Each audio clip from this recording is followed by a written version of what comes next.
aí, jovem católico, hoje é dia de polemizar. Você já foi à missa e na hora do santo tocou essa música?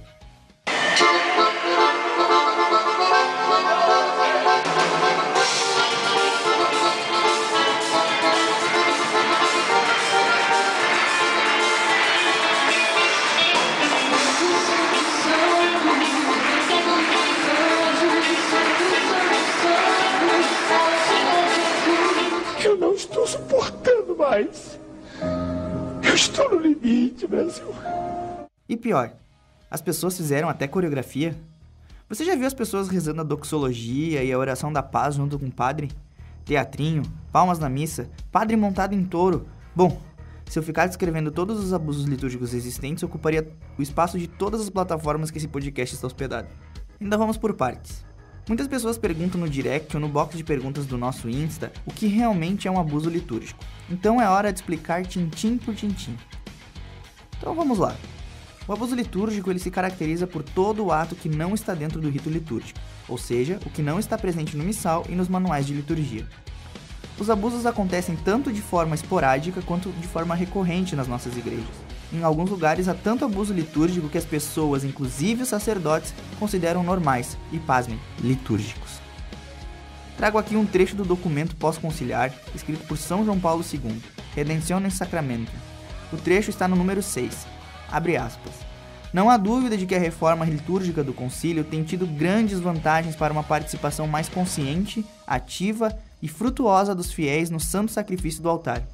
Assim, não se pode calar ante os abusos, inclusive gravíssimos contra a natureza da liturgia e dos sacramentos, também contra a tradição e a autoridade da Igreja.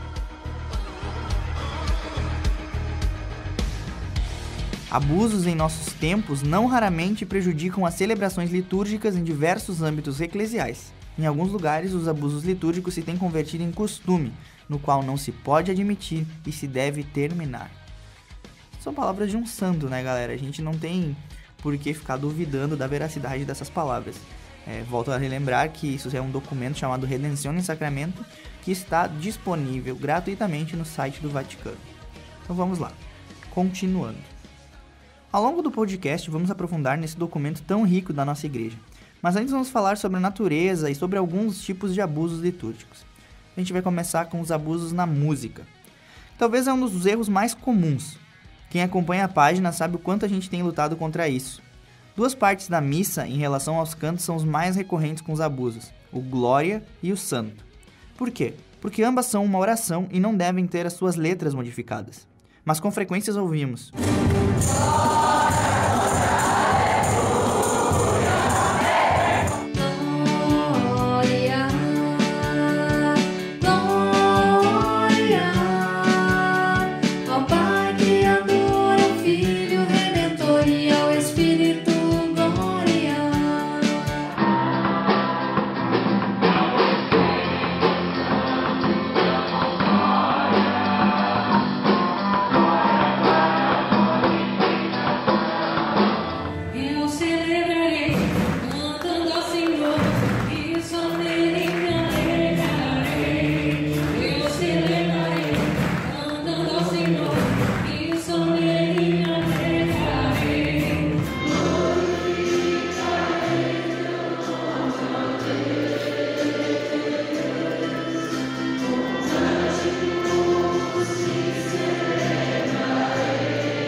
mostrando a ignorância ou a desobediência dos ministérios ou grupos responsáveis pela música na Santa Missa. Outro abuso gravíssimo cometido na música é a falta de conhecimento do que é a Santa Missa.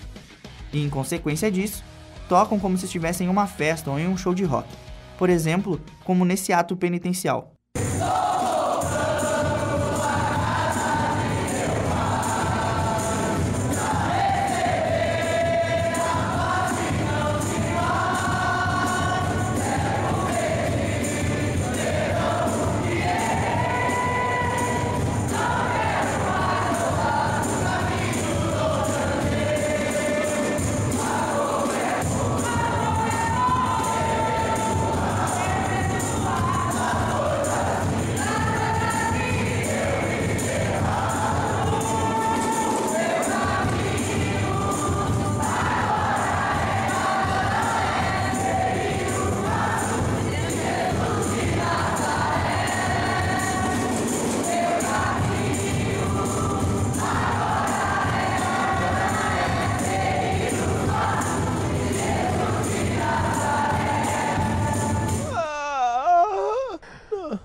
Tá brincando?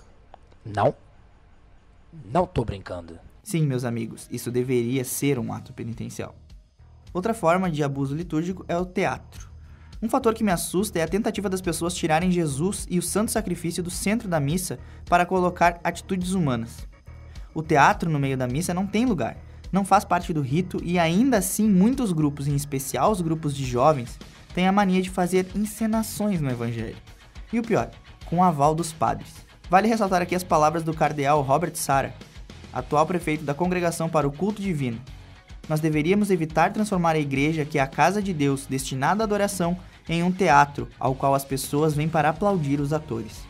Também faço voz ao manual da Santa Missa que diz, abre aspas, mesmo que em algumas ocasiões especiais tenha presenciado apresentações artísticas durante a Santa Missa, como uma peça de teatro encenada no Natal, isso não está correto.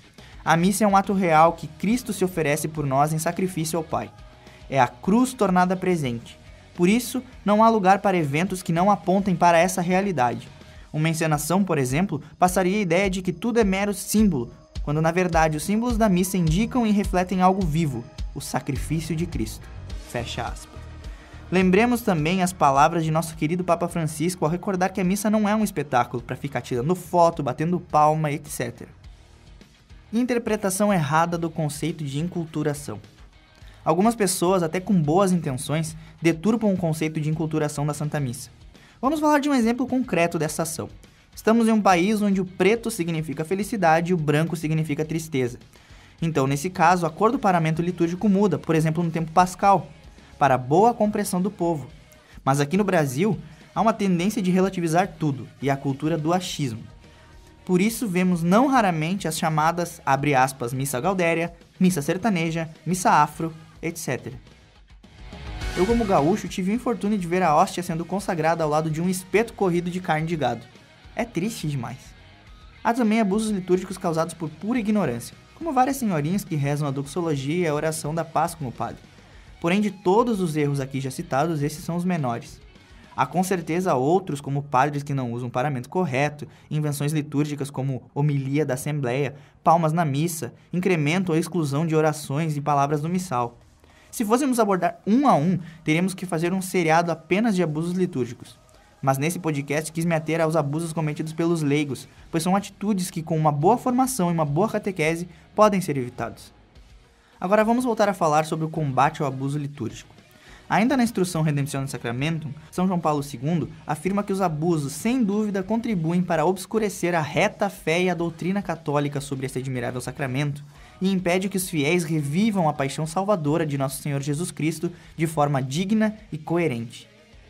Ainda falando sobre a instrução, se pode afirmar, segundo as palavras do santo, que não é estranho que os abusos tenham sua origem em um falso conceito de liberdade, posto que Deus tem nos concedido em Cristo não uma falsa liberdade para fazer o que queremos, mas sim a liberdade que possamos realizar o que é digno e justo. Isto é válido não só para os preceitos que vêm de Deus, mas sim também de acordo com a valorização conveniente de cada norma para as leis promulgadas pela Igreja.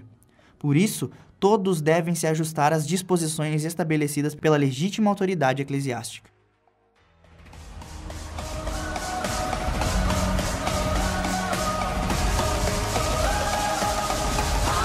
É necessário que, como fiéis, possamos ficar atentos às normas litúrgicas. Não falo aqui de um legalismo barato, mas da virtude da obediência. Ter em mente que a Santa Missa é um culto a Deus e não um culto ao homem. Finalizo esse podcast lembrando que a missa é o céu na terra e que o mistério da Eucaristia é muito grande para que alguém possa tentar tratar em seu arbítrio pessoal, pois não respeitaria nem seu caráter sagrado, nem sua dimensão universal. Quem age contra isso, cedendo às suas próprias inspirações, ao seu achismo, embora seja um sacerdote, atenta contra a unidade substancial do rito romano, que se deve cuidar com decisão, lembrando que todo fiel tem direito de viver a liturgia conforme está no missal romano. Para o podcast Um Jovem Católico, Alan Carrion.